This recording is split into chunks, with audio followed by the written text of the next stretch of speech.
Few indeed are the persons who fully comprehend the great part the postage stamp plays in our daily lives. In addition to being the major instrumentality of the United States Postal Service, to go a step farther, it may be rightfully termed the trademark of civilization. Little does the ordinary user of the mails realize the everyday drama that is unfolded by the postage stamp in the fulfillment of its service to the patron of the postal service. With this thought in mind, it is with pleasure that I take this opportunity to convey to you a life of a postage stamp from the time that it is printed at the Bureau of Engraving and Printing until it reaches its ultimate destination, affixed to a card, letter, or a parcel. It is in this press room at the Bureau of Engraving and Printing where the postage stamps are printed, gummed, and inked. Here we see the two 400 subject rotary presses turning out the 1 and 3 cent stamps of the regular series. Each of these two printing presses has a maximum production capacity of 3 million stamps a day, printed and gummed. Close-up of one of the presses showing the stamps rolling off in blocks of 400. Next comes the inking of the stamps, which follows immediately after the printing and gumming process.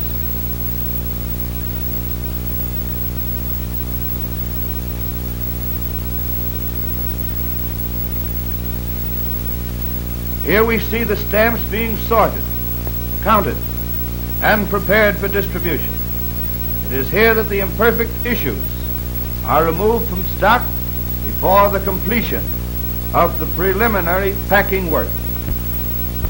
From the sorting table, the stamps are sent to the packing and shipping division, where they are wrapped, sealed, and prepared for shipment to the 45,000 post offices throughout the United States.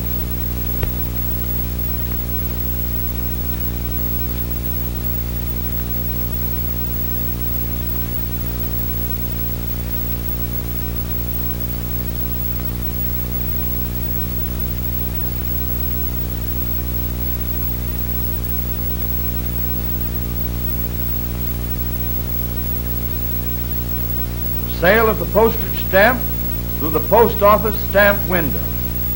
Stamp sales of this kind during the last fiscal year totaled more than $400 million. Here we see the stamp being affixed to the envelope and its deposit in the mail slot.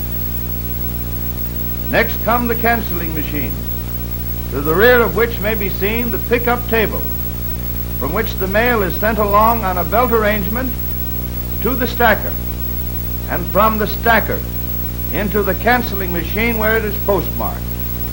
A close-up of a canceling machine in operation.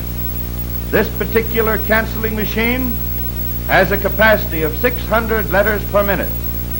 The shipment of the bundle mail pouches from the post office to the railroad or airmail terminal, as the case may be. The truck shown here is one of the 8,200 government-owned trucks now being operated by the Post Office Department's Motor Vehicle Service. Here we see the interior of a railway mail post office, showing a full crew at work. Here the mail is sorted by states and cities for dispatch en route.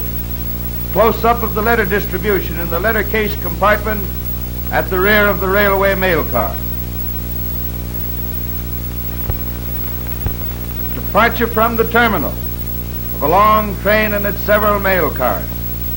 When under full power, these mail trains travel at between 60 and 70 miles per hour. And with the advent of the streamlined train, this speed will be increased to from 80 to 100 miles per hour.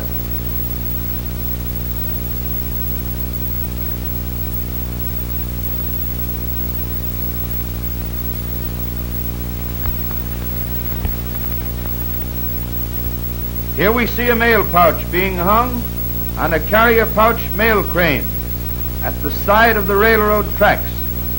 This automatic device being employed at such points as are not included as stops on the railroad schedule.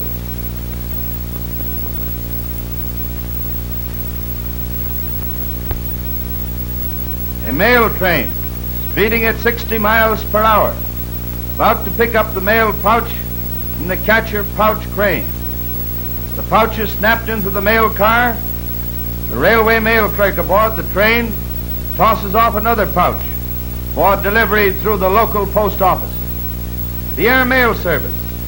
Here we see one of the latest type mail transport planes coming into the airport with a heavy cargo of mail aboard.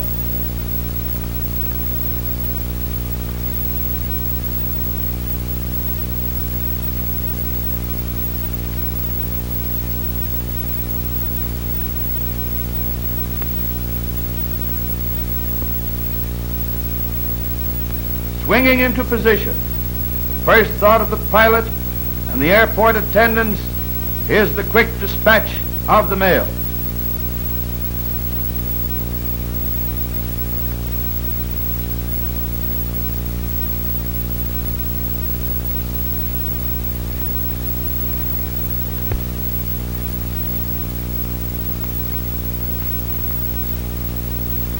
Mail is passed from the mail compartment of the plane to the ground, where it is rushed to the airport post office for immediate dispatch.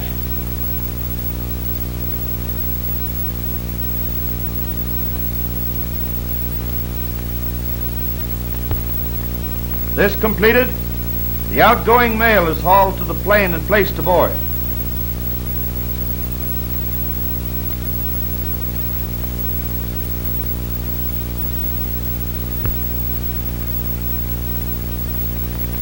Takeoff of the big mail plane, which is but one of hundreds that serve the nation's 29,000-mile airmail system, the greatest in the history of the Postal Service.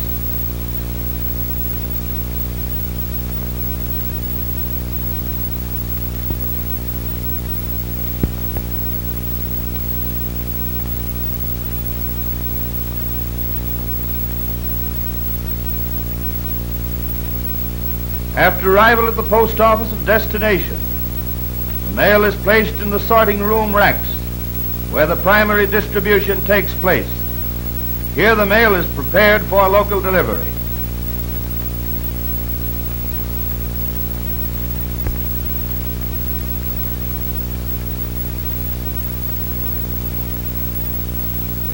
Now we have the culmination of the postage stamp service to the patron of the Postal Service. The actual delivery of the mail to the householder. Here we see one of the 48,000 letter carriers that serve the householders of the nation delivering mail to one of his regular patrons.